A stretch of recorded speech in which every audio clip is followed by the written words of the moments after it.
Bien. Je vous propose donc de reprendre nos travaux. Je vais vous demander de bien vouloir prendre place rapidement. Et donc, nous allons aborder donc, au cours de cette table ronde donc, un sujet très important qui est celui du bénévolat.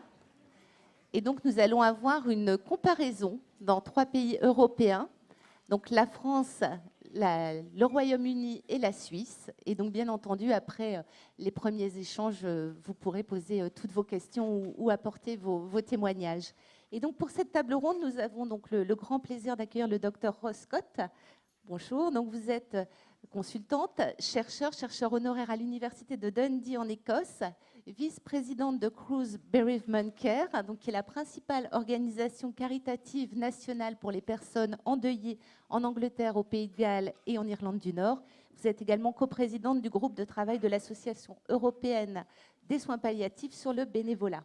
À vos côtés, Madame Anne-Marie Streuil, que donc vous êtes fondatrice et présidente du conseil d'administration de la Maison de Tara en Suisse, et vous nous direz quelques mots pour ceux qui ne la connaissent pas encore. Et à vos côtés, donc Madame Catherine Renard, présidente d'Alliance 47 à Agen, membre du comité directeur et du groupe de travail de l'Association européenne des soins palliatifs sur le volontariat. Alors, Scott, je propose donc de commencer par vous. Donc, je pense que vous allez vous exprimer en anglais. Can you tell us about volunteering in hospice and palliative care in the United Kingdom, please? Mesdames et messieurs, merci de m'avoir invité à vous parler aujourd'hui. J'ai appris le français à l'école, mais malheureusement, c'était il y a très longtemps. Par conséquent, je continuerai en anglais. In talking a little bit about hospice and palliative care in the UK, I'd like to start just with a very brief history. There's a long tradition of volunteering in hospices in our country, and the majority of hospices were founded by volunteers. And indeed, Dame Cicely Saunders, herself a volunteer, had the belief that volunteers had an important role to play in embedding hospices within their local communities, and also in educating the public about death, dying, and bereavement, and reducing some of the taboos. I'll start by looking at recruitment and selection. And in terms of this, it depends very much on the model of volunteering as to how this happens. For the more traditional staff-led service delivery models, recruitment and selection is structured and formal and comprises of an application, an interview, and the acquisition of references. For volunteers working in roles with vulnerable adults and children, legislation requires that these volunteers undergo a check of criminal records. If considered suitable at that stage, volunteers would undertake a comprehensive training programme. Now, we don't have a national training programme in the UK. It is delivered by local hospices, but there is a commonality across these training programmes, and would cover things such as an introduction to palliative and end-of-life care, the needs of patients, families and carers, loss and bereavement, listening skills, volunteering in people's homes, and self-care. And volunteers would also be taught the importance of support and supervision, confidentiality and boundaries. And in addition, there are some health and safety training that would also be provided, often online by online learning modules. But training also would explore volunteers' own values and their attitudes, and explore with them how they can best use their skills when supporting people. However, in community-led programs such as Hospice Neighbours, that's been started in the UK at St Joseph's Hospice in London, this approach is slightly less formal. And recruitment and training are both slightly less formal. And as Dr. Libby Salno and Heather Richardson, who were instrumental in starting the Compassionate Neighbours project at this hospice, they describe training in this context as not subject-based, but focusing on personal reflection and growth, confidence building, awareness raising of the principles of community development and compassionate communities, but crucially, the development of a strong peer network. And so the underlying principles of volunteering in this context are about doing with rather than doing to or doing for, and informing a mutual relationship between a compassionate neighbour and the person. So that's a little brief overview. And what about volunteer activities? Volunteer activities, I think in common with many countries, hospice and palliative care volunteers in the UK can be found in different settings in both adult and children's palliative care. In the voluntary sector, volunteers are involved in inpatient hospice units, in hospice daycare units, and in patients' homes. However, they're also involved in the National Health Service. And in our National Health Service hospices, these are hospices which are fully state-funded, and we have a number of these throughout the UK. They would also be found in National Health Service hospital palliative care wards, in both children's and adult settings, in some National Health Service community palliative care teams, children and adults, and also in care homes for older people. And I think volunteer activities can be summarised under three main headings: direct support to patient and families, organisational support, and fundraising. And I'll say a little bit about fundraising before I stop. Direct support, I think, will be similar to many of your experiences: practical, social and emotional support for patients, their families and carers. And some examples of this would be help with household tasks, providing transport to and from appointments, and helping people to remain involved with their activities, their interests, their communities, sitting with people, listening to their anxieties and concerns, and sitting with people at the end of life. Volunteers are also involved in counselling, in spiritual chaplaincy work, and also in bereavement support. And examples of organisational support would be where volunteers would be helping with administration within the hospices, on reception duties, helping with hospice housekeeping and gardening. And in children's hospice and palliative care services, this would be very similar, with the exception of volunteers involved in play activities with affected children and with their siblings, with befriending for parents and carers, and also befriending for young adults who have life-limiting conditions. I mentioned earlier fundraising, and volunteers in the UK play a major part in fundraising, and that's partly because of the way in which our hospices are funded. Our voluntary hospices receive state funding of somewhere in the region of 32 to 39% of their running costs. This means that collectively, hospices must raise £2.7 million, or just over 300 million euros each day, in order to provide services. So in the children's hospice sector, state funding is even less than this. It's approximately 15% in England and Wales, although in Scotland at the moment, it is closer to 50% due to a recent decision by the government. So the volunteers' role in fundraising is twofold. Firstly, it's about raising awareness of our work, and secondly, it's about raising money. So volunteers would do a range of things, including giving talks about the work of the hospice, running local fundraising groups, organising fundraising activities, and also helping with fundraising administration. But another area of fundraising activity which involves volunteers is working in hospice charity shops, which sell second-hand goods donated by the public. But my experience of these shops, which has just been borne out by recent research, is that they also provide a social focus for the community. And they tend to support vulnerable, lonely and isolated people who often drop into the shops for a chat.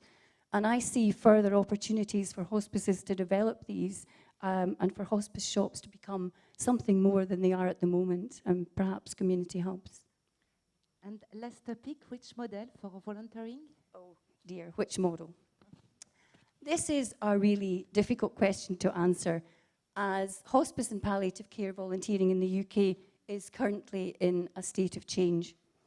Over, I would say, the past 6 to 10 years, volunteers have become more empowered, working increasingly without support and supervision in the community, supporting patients and families. This has largely been inspired by the work of Professor Alan Kelleher in a public health approach to palliative care and compassionate communities. Some might say that this has also been driven by a growing need for palliative care and the requirement to respond to this because of an ageing population. So volunteers working in this way have brought many advantages, and studies show that there are clear benefits both in adults and children's hospice and palliative care sectors from volunteers providing support in the community. Findings from a recent study of adult hospices suggested that both patients and families reported improved well-being and quality of life, that they felt less isolated, that they valued the opportunity to talk to someone who was not part of the medical team or of their family. It's also, hospices reported that carers valued the respite and the break from caring that volunteer support provided, and that this in turn helped to reduce the breakdown of the carer relationship. Likewise, in a previous study looking at families caring for a child with a life-limiting condition, respondents reported improved well-being and quality of life, feeling less isolated. But as families, they valued having more time to focus on the things that were important to them instead of continually caring and managing the home. Other benefits arising from this type of volunteering included increased organisational capacity, enabling hospice and palliative care services to reach new people, different people, and more people. And further benefits were also identified for volunteers and paid staff, but I don't have time to go into that today. So, to return to the question, which model of volunteering? I've drawn some evidence from this talk, from these studies, and from work that I've done with 2 umbrella organisations in the UK, where we've been developing national resources to facilitate the development of volunteering with patients and families in the community in both adults and children's sectors. Drawing on these, I think it's important firstly to recognise the many influences on volunteering, the history and culture of the country, the political, legislative and regulatory frameworks, the structure of health and social care services, but also the local culture and demographics of the community in which the volunteers live and work. So in terms of volunteering, I don't think one model will fit all settings. In reality, we're going to need a range of models, from the informal volunteer community-led models to the more formal staff-led structures that we have at present. And the studies that I mentioned earlier suggest that there's a growing movement within the adult hospice sector towards volunteer-led, compassionate neighbours models. And although the majority of programmes are currently staff-led, some hospices are recognising that these, they want to move to a more volunteer-led, community-led model, because the staff-led models tend to be restrictive in what their volunteers can engage with. And it's quite exciting to see that this trend is beginning to move. And within children's palliative care, this is also happening, because there's a recognition that families need more support when they're at home caring for these children, and they need much needed support in the community. So in conclusion, in answer to your question, Elaine, I would suggest that we need to embrace a spectrum of volunteering models, not setting one against the other. And I say that because there are beginning to be debates in the UK about whether the community model is better than the hospice model, and actually they're what we would say in the UK as horses for courses. They are what's necessary and appropriate for the setting in which they are. So I hope that we can embrace a spectrum, that we will not set one against the other, that we will recognise the appropriateness and the merits of each model in each context. Because at the end of things, our aim must be to improve the lives of the people that we seek to support, both the patients and their families of any age, and enable the carers to continue to care. And I'd like to just conclude with Dr. M.R. Rajgopal said recently that dying is a social issue that may require medical intervention, not a medical intervention that may require, not a medical issue that may require social intervention. And if that's the case, we need volunteers more now than ever. Merci beaucoup. On peut vous applaudir.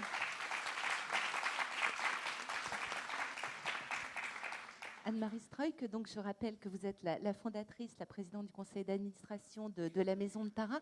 Est-ce que vous pouvez nous présenter en quelques minutes la Maison de Tara et le modèle dont elle s'inspire? Je voudrais juste dire en tout premier lieu que la Maison de Tara est un peu une exception en Suisse. Je ne représente pas le bénévolat suisse. C'est justement quelque chose de très nouveau qui a été copié du modèle qui est assez courant aux Pays-Bas. Et aux Pays-Bas, ils appellent ça des hospices presque comme à la maison. Et la Maison de Tara a adapté ce modèle-là. En fait, c'est une très très jolie maison dans un beau jardin, dans un beau quartier de Genève. C'est une maison familiale, hein, c'est pas un hôpital, c'est pas une clinique. Et ce qui est très apprécié par les patients, c'est que nous avons 4 lits, donc 4 chambres, 4 lits. On a essayé de faire quelque chose de très familial. On a du mobilier qui ressemble à un mobilier d'une maison, bien sûr avec des lits médicalisés et des salles de bain organisées pour les patients. En fait, c'est les patients, tous les soignants du domicile qui viennent apporter leurs soins à nos patients. On les appelle chez nous des résidents plutôt que des patients. Donc, ça veut dire un médecin, la plupart du temps, c'est des médecins spécialistes en soins palliatifs, les infirmières, les aides-soignantes, les physiothérapeutes des organismes d'aide à domicile qui continuent à amener leurs soins comme ils le faisaient à domicile. Donc, en fait, la Maison de Tara ne donne pas directement des soins médicaux. Par contre, avec une équipe de, en tout cas, 120 bénévoles, entre les passages des soignants, eh bien, il y a une présence constante, 24 heures sur 24, non seulement, je dirais encore plus peut-être pour les familles que pour les résidents, puisque les résidents sont quand même très souvent pris en soin par des professionnels. Mais nos bénévoles sont aussi formés pour donner des soins de base, c'est-à-dire que, quand on ne va pas attendre le prochain passage de l'infirmière pour prendre soin de quelqu'un qui a besoin de notre aide. Donc, ils sont formés aussi pour donner des soins de base.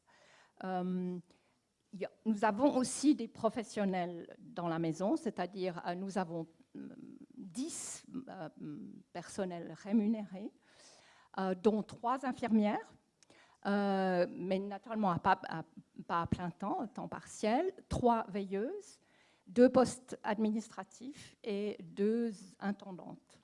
Donc, il y a quand même des professionnels dans la maison et toujours un peu les mêmes têtes quand même qui reviennent pour les patients, pour pas qu'ils aient que des bénévoles qui bougent toujours et qu'il y ait des personnes qui connaissent bien dans la maison.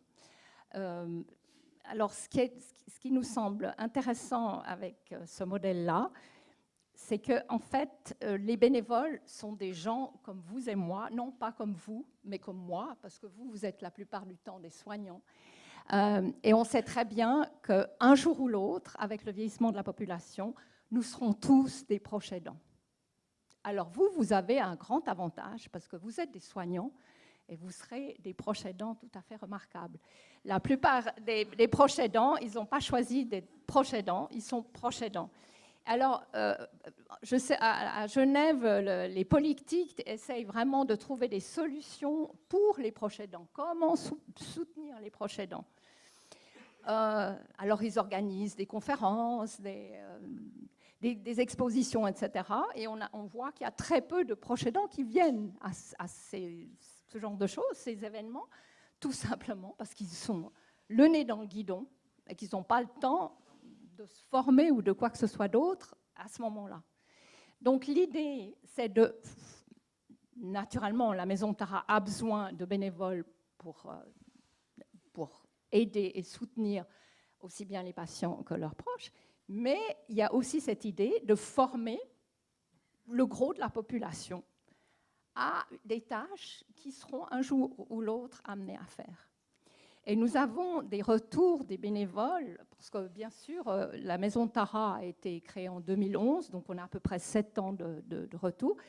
Des bénévoles qui nous disent constamment, mais qu'est-ce qu'on est content d'avoir vraiment fait la formation, d'avoir suivi cette formation, et non seulement d'avoir suivi la formation, mais de l'avoir mis en action auprès des résidents. Et maintenant, j'ai ma maman ou mon mari ou mon collègue qui ne va pas bien, et j'ai développé des compétences. J'ai aussi développé, pas seulement des compétences pratiques, d'écoute et de toutes sortes de choses comme ça, mais aussi je connais extrêmement bien tout ce qui se passe au niveau des soins palliatifs à Genève. Donc, le jour où il y a une crise, je sais à qui m'adresser, je sais quelles questions poser. Et ça, vraiment, c'est vraiment intéressant à ce niveau-là. Quelques mots peut-être sur la formation des bénévoles et le recrutement. Alors, la formation, c'est une formation de 100 heures sur une année. Le fait que ça soit sur une année, c'est pour permettre aux gens de réfléchir entre les sessions. Il y a beaucoup de réflexion. Et c'est important qu'ils aient ce temps-là de réflexion. Il y a un peu 3 volets, disons. Le volet principal, je dirais, c'est savoir-être. On en a beaucoup parlé aujourd'hui. Je pense que tout le monde est d'accord que c'est la chose principale. Ensuite, il y a un volet plus technique. Nous faisons venir des spécialistes en soins palliatifs, etc., qui donnent des notions plus générales et théoriques pour que les bénévoles aient quand même une idée de ce genre. Et puis, des ateliers pratiques qui sont animés par nos veilleuses, qui sont des aides-soignantes, et qui apprennent à nos bénévoles à faire des transferts, à faire des soins de bouche, à faire différents actes qu'une famille ferait à domicile et qu'on trouve normal qu'une famille le fasse. Et là, ce sont des bénévoles, quelquefois avec la famille, hein, mais en général, ça se passe vraiment bien. C'est intéressant parce qu'on se dit, oui, mais ils doivent être un petit peu, ils ne sont pas des professionnels, donc ça ne doit pas bien se passer parce qu'ils ne savent pas.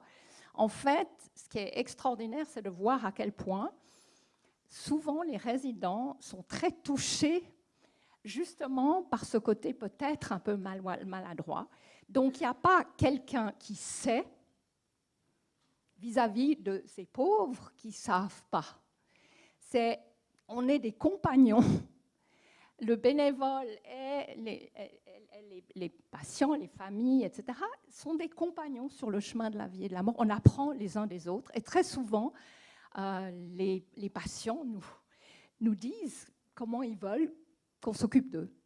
Et comme on ne sait pas, on n'est pas des professionnels, eh bien, c'est vraiment intéressant parce que ça donne empowerment to the patient. Voilà. Et puis, alors, le recrutement, donc, on a quoi, 7 ans de recul. Il y a beaucoup de bouche à oreille.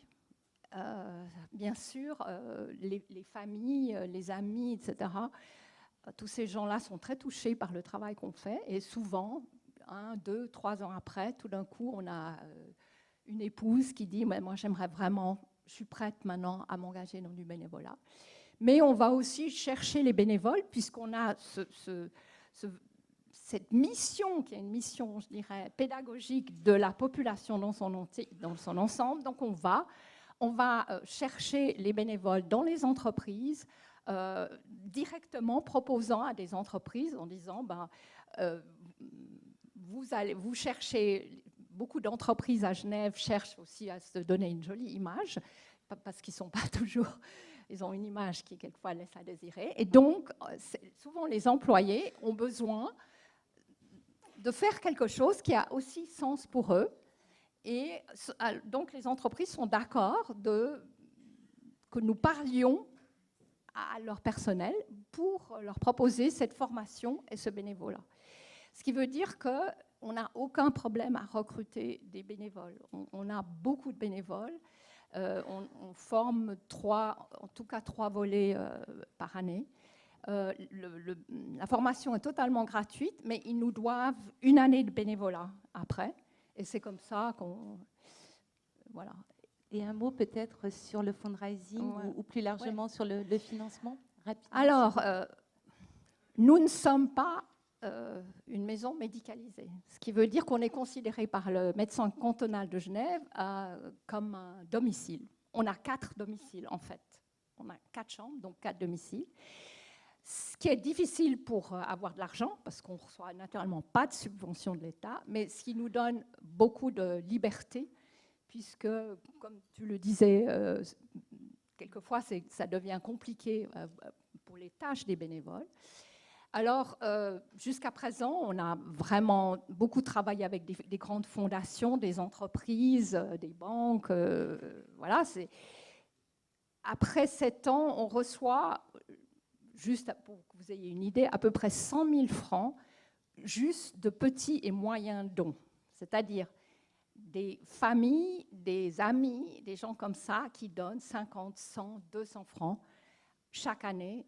Et de cette manière, on récolte à peu près 100 000 francs. Donc ça, et au fur et à mesure, naturellement, des années, on récolte plus d'argent. Alors maintenant, on a vu vraiment ce côté très important pour nous de ce volet pédagogique par rapport à toute la population de Genève. On commence à recevoir des subventions, pas pour les lits, mais pour la formation des bénévoles. Parce que les politiques estiment qu'en formant les bénévoles de cette manière, on forme la population de proches aidants du futur et que ça va être très, très utile pour la communauté en général. Donc là, on commence à avoir des fonds pour la formation. Merci beaucoup. Merci. On peut vous applaudir pour cette belle initiative. Et donc, nous allons maintenant parler de la France avec vous, donc Catherine Renard. Sans dévoiler l'ensemble de votre parcours, donc vous avez vécu 13 ans en Angleterre où vous avez découvert les soins palliatifs, vous avez été formée à Londres, vous y avez été bénévole, et lorsque vous êtes revenu vivre en France, vous avez eu le sentiment d'un grand bond en arrière. Alors, est-ce que vous pouvez nous en dire 2 mots et est-ce que ce retard a été comblé ? Voilà. On a coupé le micro, vous voyez ? Pardon, oui. Donc en Angleterre, je voulais dire déjà premièrement que le bénévole est une évidence. Si vous n'êtes pas bénévole en Angleterre, vous êtes suspect. Mais si vous êtes bénévole en France, vous êtes suspect. Donc il y a déjà un petit peu ce côté-là qui m'a un petit peu surpris en rentrant en France.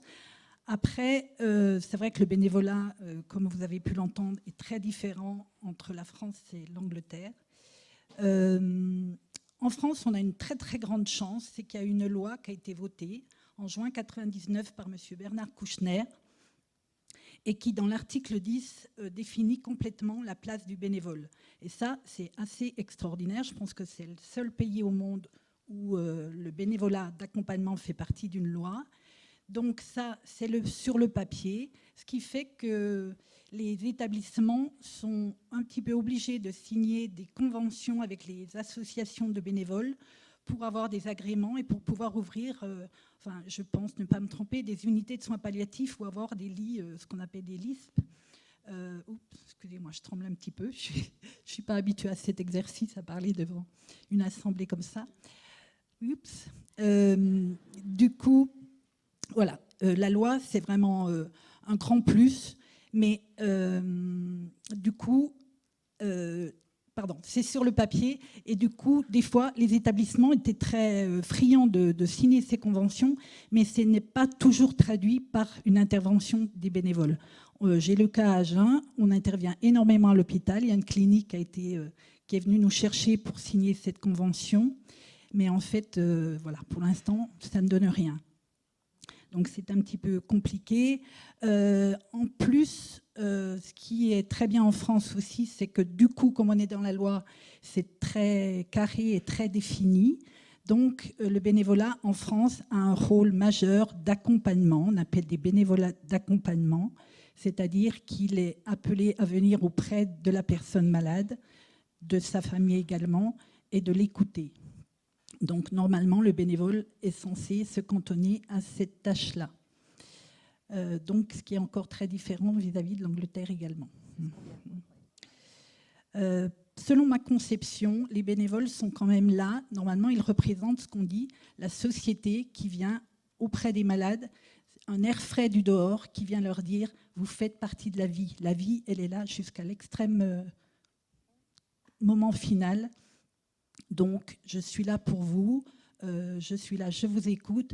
Est-ce que vous voulez me recevoir? Parce que le bénévole ne s'impose pas, évidemment. Donc, il y a toute une approche très délicate à faire. Et ensuite, voilà, on est la société qui vient auprès du malade pour l'écouter selon son désir. Est-ce que vous pouvez donc nous dire un mot du recrutement et de la formation des bénévoles? Est-ce que c'est difficile et comment s'opère le recrutement? Là aussi par le bouche à oreille peut-être, ou par l'exemple? Oui, alors le recrutement est de plus en plus difficile. Je pense qu'il y a de gros assos présentes là aujourd'hui qui ont moins de problèmes que d'autres. Nous, dans nos petites campagnes un petit peu rurales, le recrutement est très difficile, le sujet est difficile. Donc on fait, parce que je ne vous ai pas dit aussi que le bénévole non seulement fait de l'accompagnement, mais il a aussi une autre mission qui est la sensibilisation envers le grand public.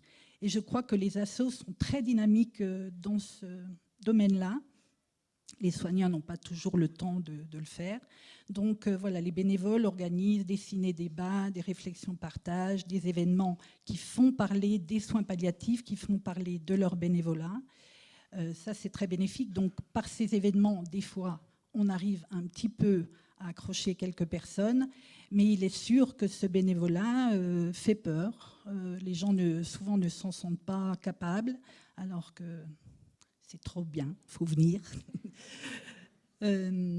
Et donc, on a eu une journée CNAMSAP dernièrement dont le sujet était le recrutement, et on a bien vu que vraiment les associations peinent à recruter des bénévoles. Il y a une très grande diversité aussi d'associations en France. Tout à fait. Il y a 3 grandes fédérations, donc deux géantes et une très belle association. Fédération, pardon. Il y a donc JALMALV, il y a UNASP, qui est l'Union des ASP, et il y a la Fédération Alliance, dont je fais partie, qui est basée en Aquitaine.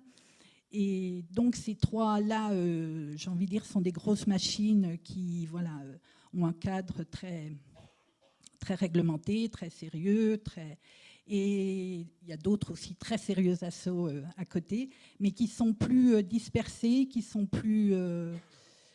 avec leurs moyens. On est à peu près 450 associations en France, ce qui représente normalement pas loin de 6000 bénévoles. Mais oui, il y a des grandes diversités dans les modes de recrutement et aussi beaucoup dans les modes de formation. Voilà, il y a un guide qui a été édité par la SFAP il y a déjà pas mal d'années de recommandations de formation, un guide vraiment très très précieux.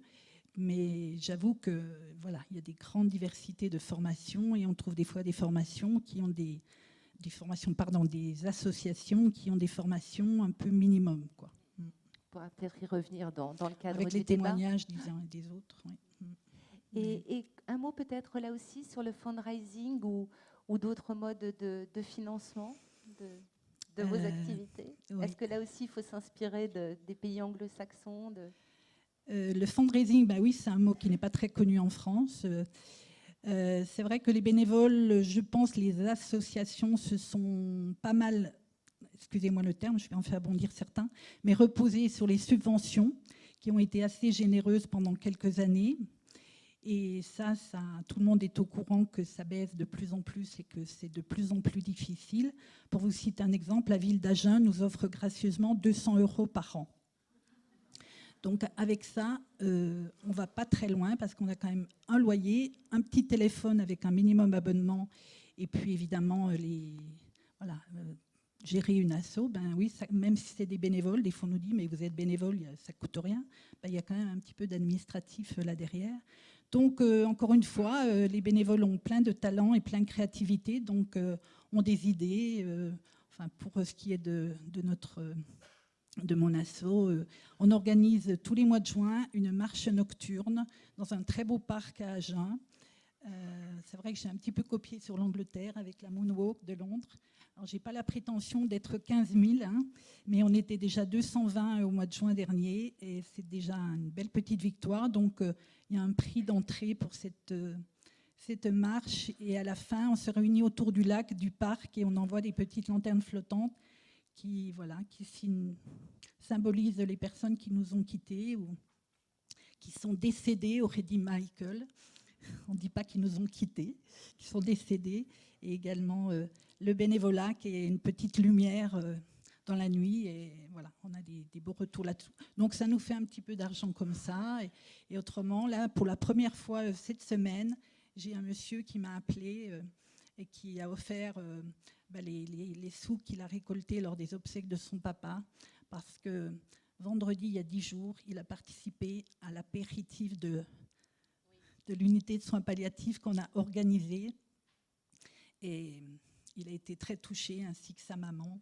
Et donc, voilà, c'est pas pour ça qu'on l'a fait, hein, évidemment. Mais ça, c'est voilà. aussi quelque chose que vous avez développé. Peut-être dire un mot, les apéritifs, les glaces aussi. Donc oui, je sors des clous, voilà. Mais à Alliance, on a une petite spécificité depuis très longtemps. Merci Benoît. Ceux qui ont créé Alliance, au départ, ont imaginé aussi le domicile, parce qu'on fait beaucoup de domiciles. Et donc le domicile nous oblige à sortir de notre petite zone de confort qu'on trouve dans les institutions. Et donc on fait des choses. Fait, c'est le gros mot pour certains bénévoles. Donc moi, je suis quelqu'un de curieux, donc je suis allée au mois de juin dernier visiter l'unité de soins palliatifs de l'hôpital de Nice. Et eux n'ont pas d'association traditionnelle de bénévoles. Ils ont créé une association de bénévoles qui font beaucoup de choses, et notamment qui font l'apéro tous les vendredis soirs, qui n'a pas envie d'un petit apéro le vendredi en fin de semaine, qui sont des moments de convivialité. On installe des petits drapeaux style guinguette, des belles petites tables colorées. Les patients, la plupart, sont sortis de leur chambre, même dans leur lit des fois. Et puis voilà, on fait des mojitos. Je leur ai fait goûter l'absinthe de mon pays. Et ce sont des moments d'intense convivialité entre les familles, les malades, les soignants, ceux qui passent, l'infirmière de pneumologie d'à côté, l'aumônier aussi qui passe, il aime bien ça, l'aumônier. Et les glaces, voilà, ça c'était la gouvernante du service de Nice qui m'avait dit que ce qui marchait très bien avec les patients et les familles, c'était les glaces. Donc on a monté aussi une opération glace tous les mercredis après-midi. Un monsieur qui s'appelle Benoît de la Lune, c'est pas son nom, mais c'est le nom de son entreprise, nous offre gratuitement, il appelle ça des glaces caritatives, et je peux vous dire qu'elles sont excellentes. Et donc, pareil, on installe nos petites tables, on met de la musique et on distribue les glaces. Les glaces, c'est un aliment qui, jusqu'au dernier moment, passe encore. C'est incroyable, des gens qui ne mangent absolument plus rien. La glace, l'autre fois, le médecin, enfin une dame, me dit je vais essayer. Elle est revenue m'en chercher une autre boule parce que la personne avait tout mangé, quoi. Donc voilà, et c'est pareil, les gens nous en reparlent et la semaine d'après, oh, c'est le jour des glaces. Alors c'est vrai, on sort un peu de notre cadre de bénévolat d'écoute, mais pas vraiment, parce que je peux vous jurer que le faire n'empêche pas l'écoute, et au contraire, ne serait-ce que l'autre fois, justement ce monsieur qui nous a fait don de la quête des obsèques de son papa, il est barman et il était autour de l'évier en train de faire la vaisselle. Il a dit mais moi je fais la vaisselle tout le temps en tant que barman, et c'est à ce moment-là qu'il a parlé de comment c'était dur d'accompagner son papa, sa maman qui commençait d'avoir Alzheimer, et il a pleuré autour de cette vaisselle, et c'était un moment d'intense accompagnement. Merci, merci beaucoup pour votre témoignage. Je peux vous applaudir.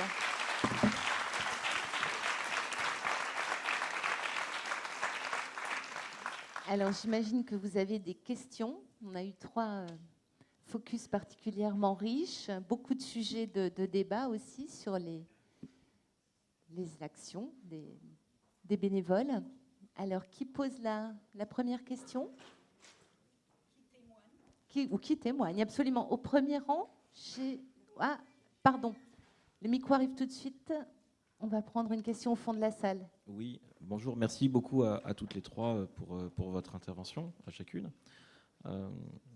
Alors, j'ai un autre souci, c'est que je suis dans une unité de soins palliatifs qui est, alors c'est pas la pleine campagne, mais c'est en Seine-et-Marne, c'est loin, et il n'y a aucune association de bénévoles depuis 2 ans qui ne peuvent venir se déplacer dans l'unité.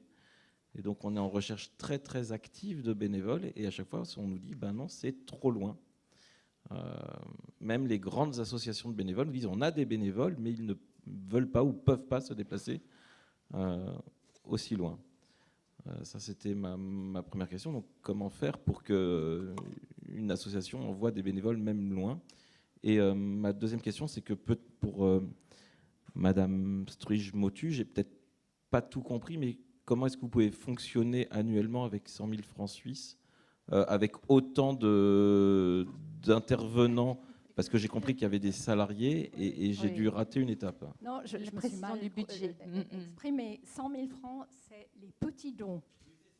Mais ensuite, on a des fondations, on a des entreprises, l'année passée, on a reçu 2 000 francs. C'était un legs, quelqu'un qui nous a couché sur son testament. Et 200 000 francs, excusez-moi. Donc, l'argent entre de cette manière-là. Mais voilà, il faut aller... C'est un dur travail. Il faut aller chercher l'argent.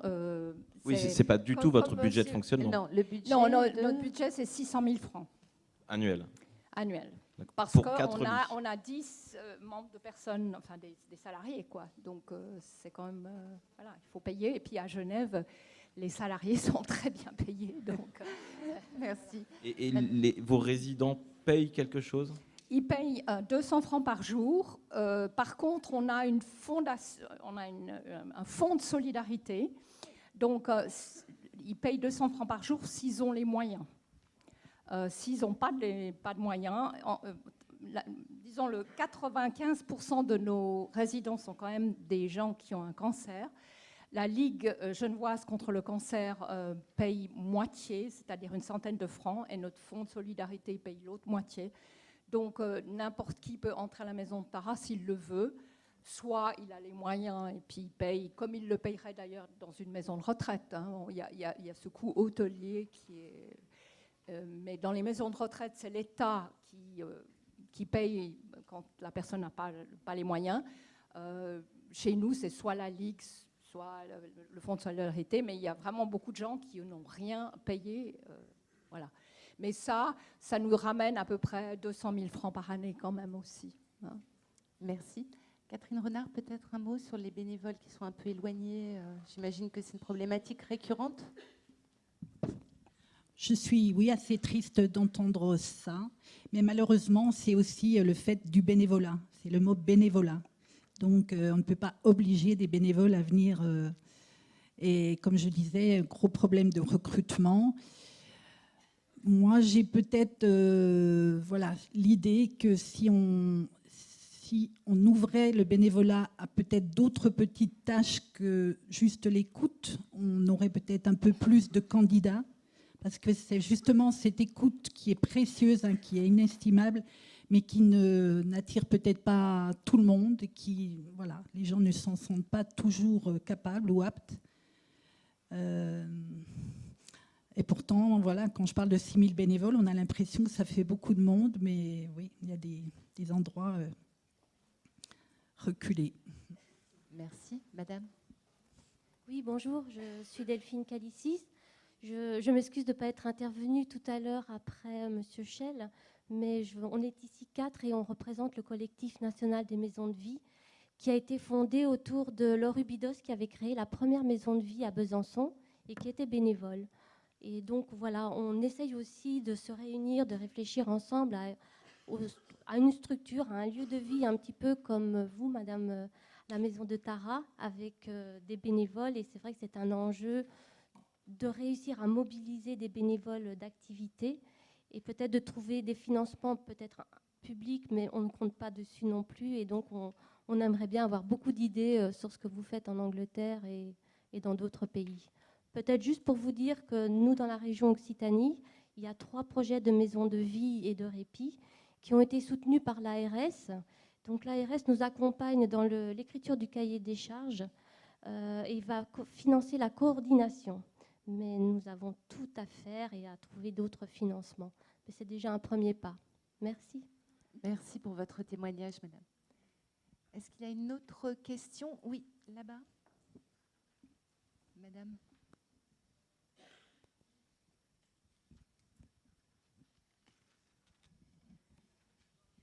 Oui, bonjour.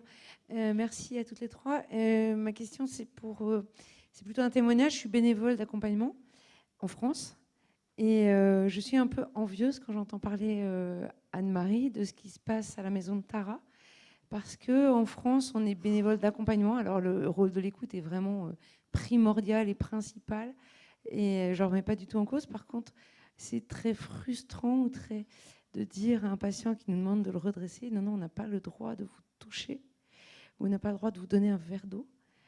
Et j'avoue que parfois, mais on n'a pas le droit. Quelqu'un qui nous dit, je voudrais retourner dans mon lit. Bon, alors, on va, pour ça, ils comprennent bien, on va appeler un infirmier, un soignant. Mais non, je n'ai pas le droit de vous toucher. Et de voir quelqu'un dénudé et te dire, je n'ai pas le droit de lui remettre son t-shirt, le t-shirt est juste à côté.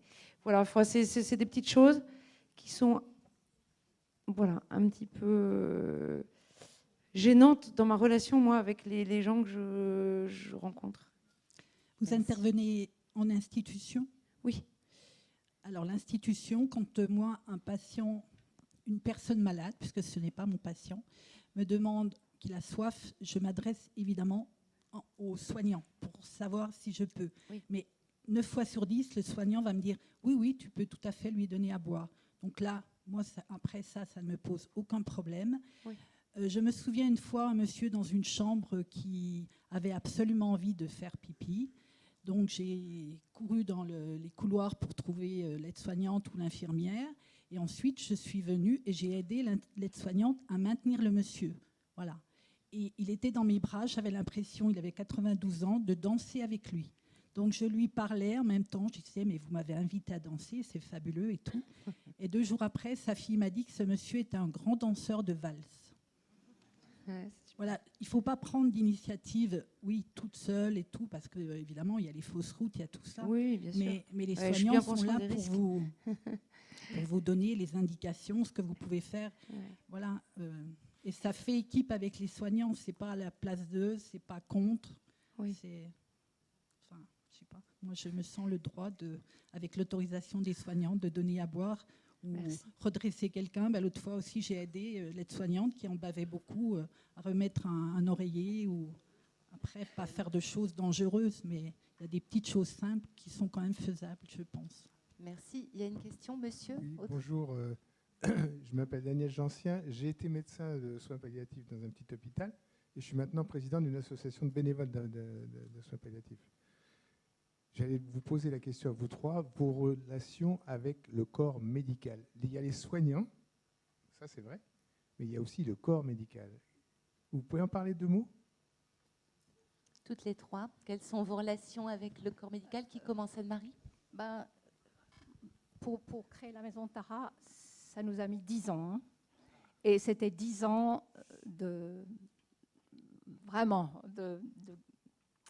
il fallait expliquer ce qu'on voulait faire.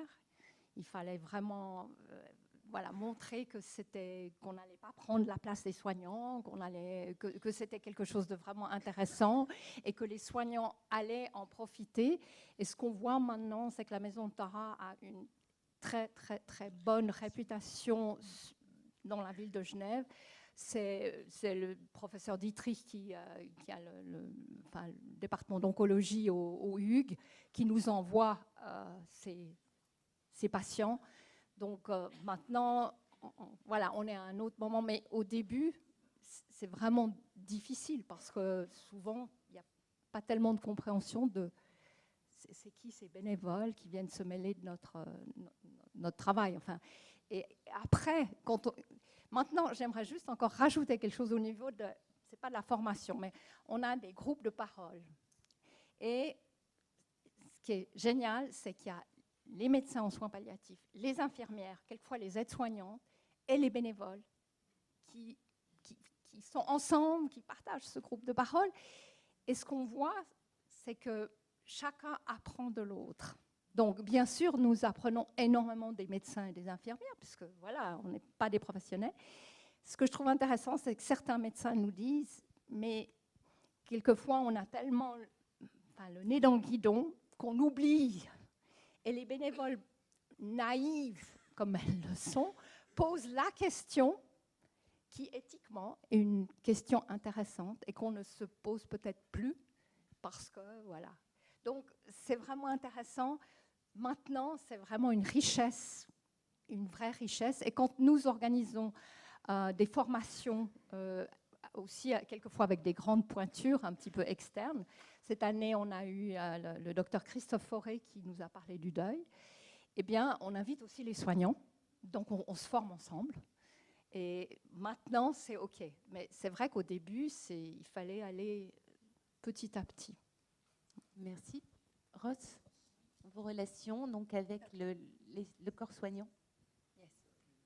Okay. It would be wrong to suggest that everything in the UK is wonderful. I think there are still tensions between certain groups of professionals and volunteers, and anxiety about, can somebody who's not paid have the skills to do this, without thinking about the person who's not being paid, about what their life experiences are. I think it would be true to say that the volunteers in the UK are probably more engaged with the nurses in the organisation, but the doctors may be involved in training programmes, and I think it has got a lot better in recent years. I think there is more trust.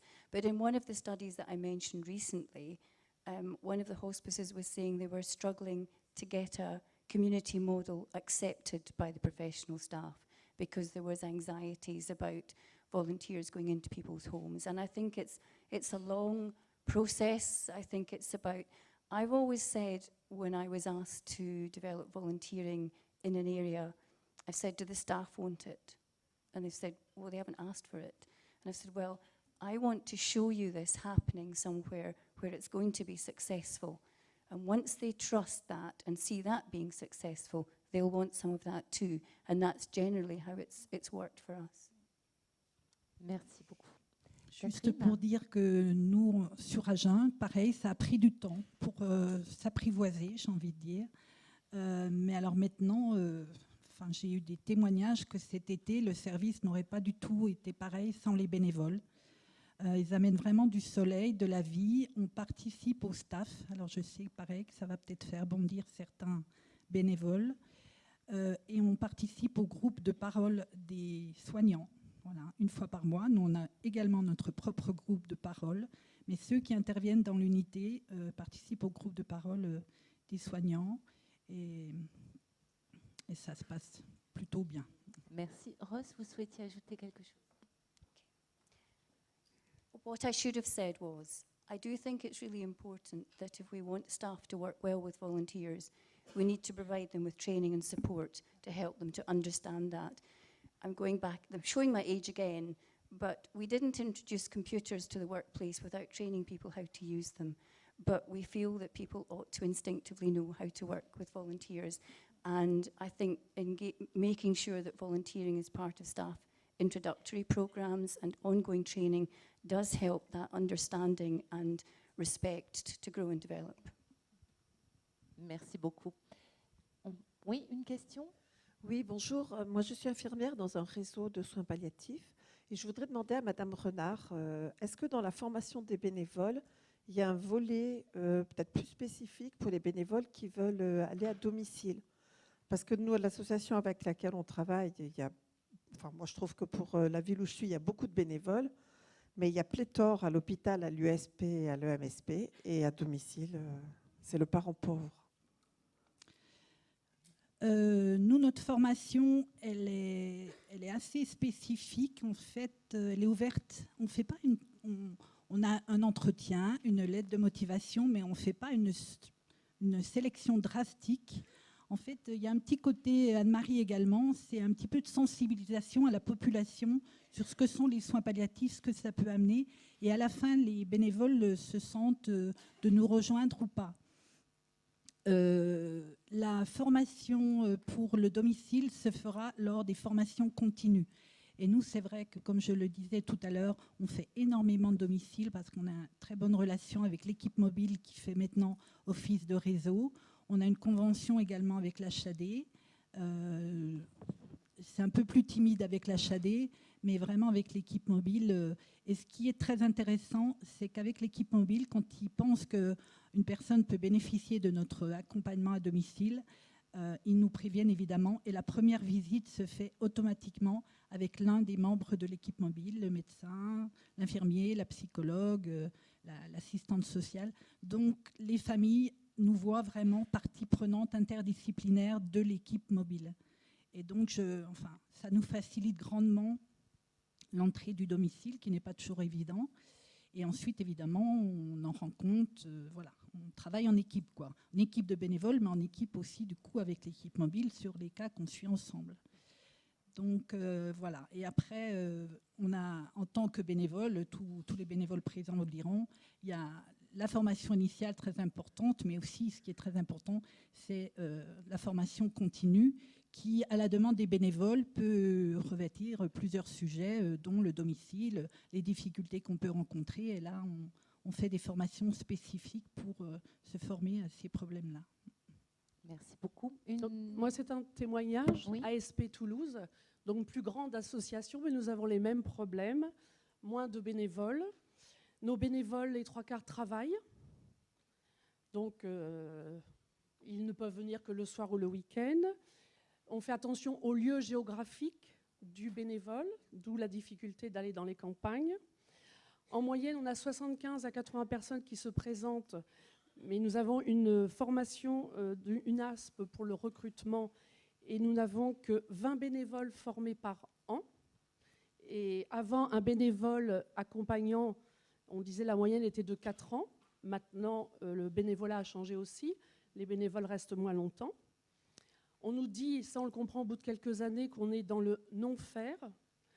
Donc on peut toucher, on demande aux soignants, on peut faire, mais on est dans le non-faire, c'est-à-dire on rentre dans une chambre, on est là pour le malade, on va là où il veut. Donc cette formation est assez spécifique. Et on a de très bonnes relations en fait avec les médecins, puisqu'à l'origine, nous rentrons dans un service lorsqu'il y a un cadre qui a eu son DU de soins palliatifs. Donc ce cadre, normalement, médecin, psychologue, moi je suis rentrée dans une clinique où ils nous ont demandé parce que plusieurs avaient ce DU de soins palliatifs, donc ils avaient vraiment envie d'accompagner la vie jusqu'au bout. Donc, mais la grande difficulté quand même pour les nouveaux bénévoles, c'est que ce monde est difficile, chacun a sa tâche, et quand le bénévole est discret, il a du mal à rentrer dans ce milieu. Mais que pourrais-je dire encore? Ce que j'avais écrit un petit peu, d'être reconnu. Et voilà, le bénévole a de plus en plus besoin, ça c'est, je trouve, un changement dans le bénévole. On a tous besoin d'être reconnus. Alors moi je comprends connu, mais aussi d'être reconnu. C'est-à-dire, ils ont du mal. Quand, au bout d'1 an ou 2 ans, ils sont obligés on nous dit d'être discrets. On est dans un monde difficile. On a notre association. Donc, l'association, CERF, c'est notre charte, c'est notre cadre, notre association. Mais c'est vrai qu'un bénévole qui débute et pendant 1 an, 2 ans, on ne fait pas attention à lui, on lui répond. Des fois, les soignants peuvent être désagréables, mais on comprend. Ils ont des tâches, c'est un monde difficile. Mais un bénévole discret a du mal à s'intégrer dans cette équipe soignante. Donc moi, j'ai tendance à dire, quand je rentre dans une chambre ou quand je rentre dans une équipe, mais surtout dans une chambre, c'est ma façon de dire et que je dis à mes bénévoles après, je m'appelle Martine, je suis une bénévole, je fais partie du service, mais je ne suis pas soignante. Je suis là pour être à votre écoute et j'ai le temps. Et c'est un soignant qui m'a demandé de venir vous voir. Parce que normalement, nous devrions rentrer dans les chambres que lorsque les soignants ont parlé de nous. Les 3/4 du temps, ils n'ont pas parlé de nous parce qu'ils ne sont pas formés, ils ne savent pas comment nous présenter. Mais c'est une chance aussi de rentrer dans des chambres, parce que quand on demande aux malades, souvent ils disent non. Alors que là, c'est une rencontre et ça peut bien se passer comme mal, donc voilà.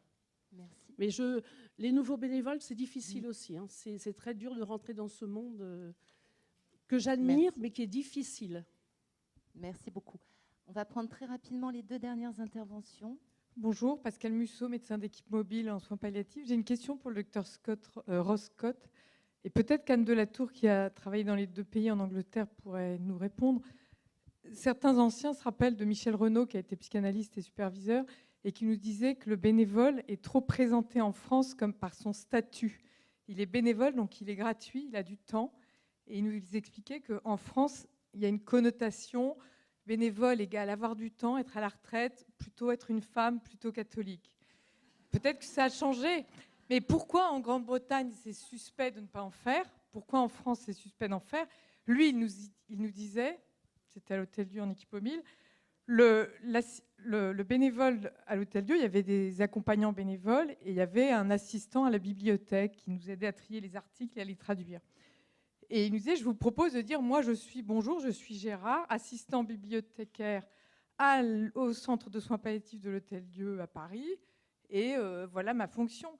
Et pourquoi vous vous présentez par votre statut? Si moi je dis je suis salarié de l'hôpital Le Longjumeau, je suis quoi? Je suis brancardier, médecin, infirmière, ça ne veut rien dire.